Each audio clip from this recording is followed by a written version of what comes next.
સ્થાનિક સ્વરાજની ચૂંટણી છે અને સ્થાનિક સ્વરાજની ચૂંટણીમાં ભારતીય જનતા પાર્ટી રાજકોટમાં ક્યાંક અસમંજસમાં છે તો ક્યાંક બેકફૂટ પર છે તેવું લાગી રહ્યું છે, કારણ કે નરેશ પટેલ સાથેનો ફોટો પડાવી એ ફોટાનો ક્યાંક રાજકીય ઉપયોગ કરવાનો પ્રયત્ન પણ કરવામાં આવ્યો છે અને તેના માસ્ટર માઇન્ડ તરીકે રમેશ ટીલાડા છે.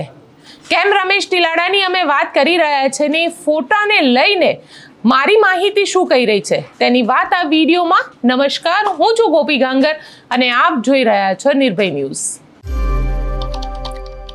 સ્થાનિક સ્વરાજની ચૂંટણી હોય, વિધાનસભાની ચૂંટણી હોય કે પછી લોકસભાની ચૂંટણી હોય, જ્યારે ચૂંટણી આવે ત્યારે નરેશ પટેલના નામનો ઉપયોગ કરવામાં આવે અને એ ઉપયોગ સામાજિક રીતે નહીં પરંતુ ક્યાંક રાજકીય ફાયદો લેવા માટે કરવામાં આવે.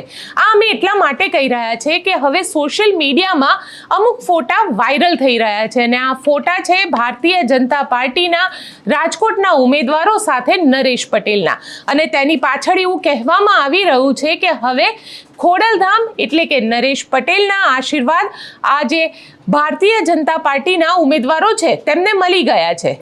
પરંતુ મારી જે માહિતી છે તે માહિતી પ્રમાણે આ ફોટા જે છે તે રમેશ ટીલાડા દ્વારા લેવામાં આવ્યા હતા. રમેશ ટીલાડાએ આ આખા ફોટો જે છે એ પોતે નરેશ પટેલને મળવા માટે ગયા હતા. નરેશ પટેલને મળ્યા અને નરેશ પટેલ સાથે વાતચીત તેમની થઈ. ત્યારબાદ રમેશ ટીલાડા દ્વારા એવું કહેવામાં આવ્યું કે ભારતીય જનતા પાર્ટીના ઉમેદવારો આપને મળવા માંગી રહ્યા છે, તેઓ રૂમની બહાર જે કોન્ફરન્સ રૂમ છે તેની બહાર રાહ જોઈ રહ્યા છે. એટલે સ્વાભાવિક છે કે કોઈ પણ વ્યક્તિ હોય એ વ્યક્તિ આવકારો જ આપે, જાકારો ન આપે. નરેશ પટેલે પણ અહીંયા આગળ આવકારો આપ્યો.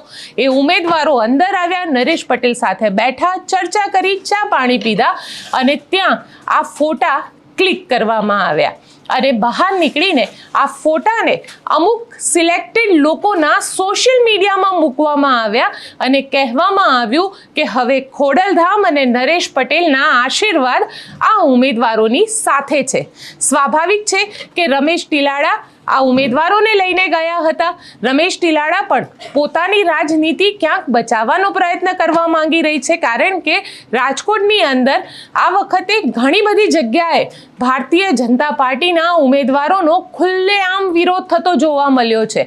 અને આપને એ પણ જણાવી દઉં, મારી માહિતી જે મને સ્પષ્ટ રીતે કહી રહી છે તેના પ્રમાણે નરેશ પટેલ, જ્યારે હું અત્યારે આ સ્ટોરીને શૂટ કરી રહી છું ત્યારે રાજકોટમાં પણ નથી, પણ આ આખી ઘટના જે છે એ રમેશ ટીલાડા જે પોતાની રાજનીતિને ક્યાંક પાટીદારોમાં બચાવવાનો પ્રયત્ન કરતા હોય તેવું લાગી રહ્યું છે, કારણ કે પાટીદારોની સાથે સાથે તેમને સંગઠનમાં પણ પોતે એક નેતા તરીકે, એક પાટીદાર નેતા તરીકે પોતાની જાતને પ્રૂવ કરવાની હોય છે અને એટલા જ માટે થઈને આ પ્રકારની વાત કરવામાં આવી રહી છે. કારણ કે નરેશ પટેલ કે જેને રાજકીય રીતે કોઈ લેવા દેવા નથી, તે માત્ર સામાજિક આગેવાન છે અને દર વખતે જ્યારે પણ ચૂંટણી હોય છે ત્યારે નરેશ પટેલનું નામ રાજકીય રીતે ચોક્કસથી લેવામાં આવે છે. અને આપને એ પણ જણાવી દઈએ કે નરેશ પટેલ આ વખતે, કારણ કે આમ જોવા જઈએ તો ઘણા બધા એવા ખોડલધામના કન્વીનર છે અને અન્ય કાર્યકર્તાઓ પણ છે જે કોંગ્રેસ અને આમ આદમી પાર્ટીમાંથી પણ ચૂંટણીમાં લડી રહ્યા છે. સ્વાભાવિક છે